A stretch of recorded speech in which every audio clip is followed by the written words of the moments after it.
Hi అండి, welcome back to my channel. ఈరోజు వీడియోలో అయితే మనము చేపల పులుసు ఎట్లా చేయాలో నేను చెప్తాను. అది తెలంగాణ స్టైల్లో మంచి చిక్కటి స్పైసీ టేస్టీ చేపల పులుసు అనమాట. ముందుగా మనం అయితే కడాయి పెట్టుకుందాము. కడాయి వేడైన తర్వాత కొంచెం జీలకర్ర, కొన్ని పల్లీలు, కొన్ని పుట్నాల పప్పు, అట్లాగే కొన్ని నువ్వులు అనమాట. సో మిర్గం అయితే వచ్చేసింది మనకు. అట్లాగే కొన్ని మెంతులు కూడా వేసుకోండి. మిర్గం అయితే వచ్చేసింది కదా, అందరు చేపల పులుసు అయితే చేసుకుంటారు. అసలు చేయడానికి రాని వాళ్ళు కూడా ఈ వీడియో చూస్తూ మంచిగా చేసుకోండి చేపల పులుసు. సో టేస్ట్ అయితే చాలా బాగుందండి. మీరైతే ఈ వీడియో మాత్రం స్కిప్ చేయకుండా లాస్ట్ వరకు చూడండి. సో ఇవన్నీ యాడ్ చేసిన తర్వాత వీటిని అయితే ఇట్లా ఒకసారి అయితే కలుపుకోండి. ఇవి కలర్ చేంజ్ అవ్వాలన్నమాట, అసలు మాడనివ్వద్దు. చూడండి మనకైతే కలర్ చేంజ్ అయిపోయినాయి కదా. వీటిని అయితే ఒక చిన్న ప్లేట్లోకి అయితే తీసుకుందాము. ఏంటంటే ఈ మిర్గానికి అందరూ చేపల పులుసు చేసుకుంటారు కదా, సో మీరు కూడా ఈ వీడియో చూస్తూ చేసుకోండి. మంచి టేస్టీ అండ్ చికెన్ చేపల పులుసు అయితే మీకు ఇంట్లో రెడీ అయిపోతుంది. కడాయిలో ఇంకా కొంచెం నూనె వేసుకోండి. అదే కడాయిలో అట్లాగే 2 మీడియం సైజు ఆనియన్స్ అయితే ఇట్లా కట్ చేసుకొని ఇట్లా వేసుకోండి అనమాట. సో చూడండి కిచెన్లో అయితే చాలా వేడిగా ఉంది, అయినా కానీ మనము వంట చేసేటప్పుడు అయితే తప్పదు కదా, ఇవి చిన్న చిన్న ప్రాబ్లమ్సే. సో చేసే వాళ్ళకే తెలుస్తుంది. మీరైతే ఈ వీడియో మాత్రం ఫుల్ లాస్ట్ వరకు చూడండి, స్కిప్ చేయొద్దు. సో నేనైతే చాలా కష్టపడి చేస్తున్నాను అనమాట, బ్యాక్ టు బ్యాక్ వీడియోస్. మన ఛానల్ని అయితే సబ్స్క్రైబ్ చేసుకోండి, ఓకేనా? మన ఛానల్కి సపోర్ట్ చేయండి. ఇప్పుడైతే చూడండి మనము ఆనియన్స్ అయితే మనకు వేగిపోయినాయి. ఈలోపు మనము వీటిని మిక్సీ పట్టుకుందాము. నేనైతే చూడండి ఆనియన్స్ అయితే మనకు కలర్ చేంజ్ అయిపోయినాయి కదా. సో వేరొక ప్యాన్ పెట్టుకోండి. అందులో సరిపడంత ఆయిల్ వేసుకోండి. కొంచెం చేపల పులుసులో నూనె ఎక్కువనే పడుతుంది. నూనె వేసుకున్న తర్వాత నూనె వేడైనాక ఇందులో మనము ఆనియన్ పేస్ట్ అయితే వేసుకుందాము. ఫస్ట్ ఈ ఆనియన్ పేస్ట్ వేసుకున్న తర్వాత ఇట్లా మంచిగా కలుపుకోండి. ఎందుకంటే ఉల్లిగడ్డ వాసన రాకుండా ఉండాలంటే మనం నూనెలో మంచిగా ఉడకనివ్వాలన్నమాట దీన్ని. ఇప్పుడు ఇందులో కొద్దిగా పసుపు వేసుకోండి. అట్లాగే పసుపు వేసిన తర్వాత మనకు సరిపడంత సాల్ట్ కూడా ఇప్పుడే వేసేసుకుందాము. ఏమైనా తక్కువ పడితే మళ్ళీ లాస్ట్లో వేసుకోవచ్చు. సో సాల్ట్ కూడా నేను యాడ్ చేసేసిన అనమాట. ఇప్పుడు వీటన్నిటిని ఒకసారి ఇట్లా కలుపుకుందాము. నేను చెప్పిన ప్రాసెస్లో స్టెప్ బై స్టెప్ ఫాలో అవుతూ అయితే చేసుకోండి. ఎంతో రుచికరమైన చేపల పులుసు అయితే మీకు రెడీ అయిపోతుంది. సో వీటన్నిటిని కలిపిన తర్వాత ఇందులో కొద్దిగా అల్లం ఎల్లిగడ్డ పేస్ట్ కూడా యాడ్ చేద్దాం మనము. చూడండి 1 చెంచా అల్లం ఎల్లిగడ్డ పేస్ట్ అయితే నేను వేసేసినాను. ఈ అల్లం ఎల్లిగడ్డ పేస్ట్ కూడా పచ్చివాసన పోవాలి కాబట్టి దీన్ని కూడా ఇట్లా మంచిగా నూనెలో కలుపుకోండి. వీటన్నిటిని కలిపిన తర్వాత కావాల్సినంత కారం అయితే యాడ్ చేసుకోండి. స్పైసీగా తినేవాళ్ళు కొంచెం ఎక్కువ యాడ్ చేసుకోండి, లేదు అనుకుంటే కొద్దిగా తక్కువ యాడ్ చేసుకోండి. నేనైతే 3 చెంచాలు అయితే వేసినాను కారం పొడి. వేసిన తర్వాత ఇట్లా కలిపేసుకోండి. ఇప్పుడు చింతపండు అయితే నానబెట్టుకున్నాను నేను ముందే. సో ఆ చింతపండును అయితే ఇందులో వేస్తున్నాను. సో మనకు చేపల పులుసుకి ఫస్ట్ మెయిన్ ఇంపార్టెంట్ ఏంటంటే చింతపులుసు. ఎక్కువైందనుకోండి పులుపు ఎక్కువ అయిపోతుంది, సో తక్కువ అయితే సప్పగా ఉంటుంది. మీరు 1 కేజీ చేపల పులుసుకి ఒక మీడియం సైజు ఆనియన్ ఉంటుంది కదా, అంత చింతపండు అయితే నానబెట్టుకోండి. కరెక్ట్ సరిపోతుంది అనమాట చింతపులుసు. సో నేనైతే వేసేసిన అనమాట చింతపండు రసం ఇందులో. ఇప్పుడు ఇదైతే మంచిగా మసలాలి మనకు. సో మనము పల్లీలు, జీలకర్ర, నువ్వులు, పుట్నాల పప్పు అంతా వేయించి మనం మిక్సీ పట్టుకున్నాం కదా, సో ఆ పేస్ట్ అయితే ఇందులో వేసేస్తున్నాను. చూడండి చింతపండు పులుసు మసిలినాక ఇవి మనం మిక్సీ పట్టుకున్న పేస్ట్ అయితే వేసేయాలి. ఇది వేసిన తర్వాత కూడా ఒక 10 to 15 మినిట్స్ ఇట్లా మసలనివ్వాలి. అప్పుడు మనము ముందుగా కడిగి పెట్టుకున్న చేప ముక్కలను అయితే ఇట్లా వేసుకోవాలన్నమాట ఒక్కొక్కటిగా.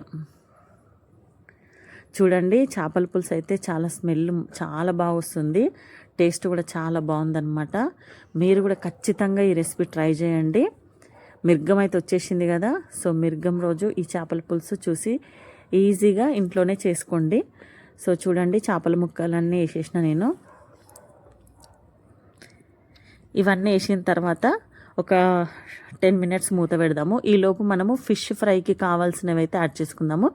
ఒక చిన్న ప్లేట్ తీసుకొని అందులో 2 చెంచాల కారము, కొద్దిగా ఉప్పు, అట్లాగే 1 చెంచా అల్లం ఎల్లిగడ్డ పేస్ట్, ఫిష్ ఫ్రై ఇది ధనియాల పౌడర్ అనమాట.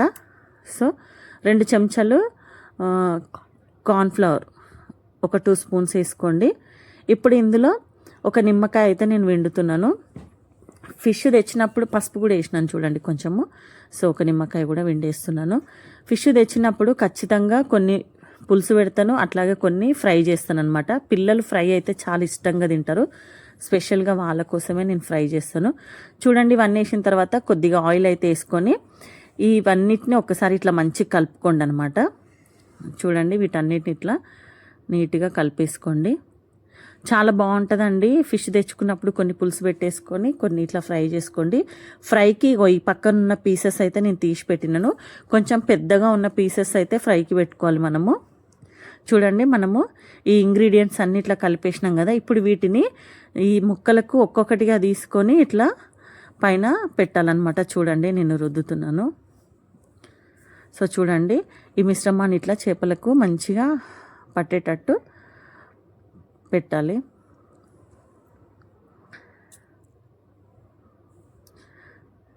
సో చాలా బాగుంటుంది ఫిష్ ఫ్రై కూడా, హెల్త్ కూడా చాలా మంచిదన్నమాట. ఇట్లా పెట్టిన తర్వాత వీటిని ఈ ఇంగ్రీడియంట్స్ అన్నీ వీటికి అప్లై చేసిన తర్వాత ఒక హాఫ్ అన్ అవర్ అన్న మనం పెట్టుకోవాలన్నమాట పక్కకి. సో అప్పుడు టేస్ట్ చాలా బాగుంటుంది. చూడండి ఒక్కొక్కటిగా తీసుకొని ఈ కలిపిన మిశ్రమాన్ని అయితే నేను పెడుతున్నాను.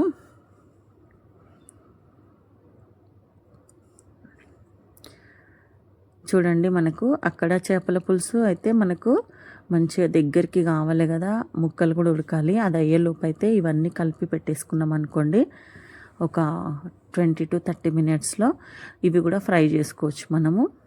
చూడండి కలిపిన మిశ్రమాన్ని మొత్తం నేను చేపలకైతే అప్లై చేస్తున్నాను. బాగుంది కదా, ప్రాసెస్ అయితే చాలా బాగుంటుందండి.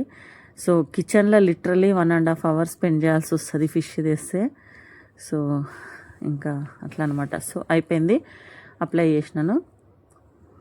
ఇంకా మనకు ఈ మిడిల్ పీసెస్ తర్వాత మనకు తల ముక్కలు ఉంటాయి కదా, చేప తలకాయ ఉంటుంది కదా. సో చేప తలకాయ కూడా మంచిది హెల్తీకి,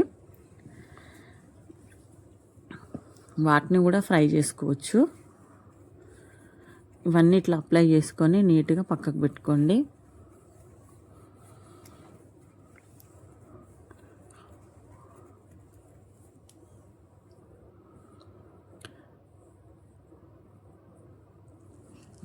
చూడండి ఉన్న పీసెస్ అన్నిటికీ నేను మసాలా అంతా పట్టించినాను. దీన్ని మనము పక్కకు పెట్టేసినాము. మనకైతే చేపల పులుసు కూడా రెడీ అయిపోయింది. ఇప్పుడు ఇందులో కొంచెం కొత్తిమీర అయితే యాడ్ చేద్దాము. చూడండి కొత్తిమీర యాడ్ చేస్తున్నాను. అట్లాగే గరం మసాలా కూడా యాడ్ చేసుకుందాము. గరం మసాలా కూడా యాడ్ చేసిన ఎంతో రుచికరమైన చేపల పులుసు అయితే రెడీ అయిపోయింది. చూడండి బాగుంది కదా, టేస్ట్ కూడా చాలా బాగుందండి. నేను చెప్పిన ప్రాసెస్లో స్టెప్ బై స్టెప్ ఫాలో అయితే చేసుకోండి. ఈ వీడియో కనుక నచ్చితే లైక్ చేయండి, షేర్ చేయండి, సబ్స్క్రైబ్ చేసుకోండి. ఇప్పుడు వచ్చేసి మనము కడాయి పెట్టుకొని నూనె కొద్దిగా వేసుకుందాము. చేపల ఫ్రై కూడా ఉందని చెప్పిన కదా నేను. సో మనము ఒక్కొక్క ముక్కని ఇలా నూనె వేడైన తర్వాత వేసుకొని ఫ్రై చేసుకుందాము. ఇది కూడా చాలా బాగుంటుందండి. సింపుల్ అండ్ ఈజీ ప్రాసెస్ అనమాట. ఈ వన్ సైడ్ మొత్తం నూనెలో కాగిన తర్వాత ఇట్లా మనం రివర్స్ వేసుకోవాలి చేప ముక్కని. చూడండి చేపల ఫ్రై కూడా అయిపోతుంది మనకు. చేపల పులుసు కూడా రెడీ అయిపోయింది. థ్యాంక్స్ ఫర్ వాచింగ్ అండి. బాయ్.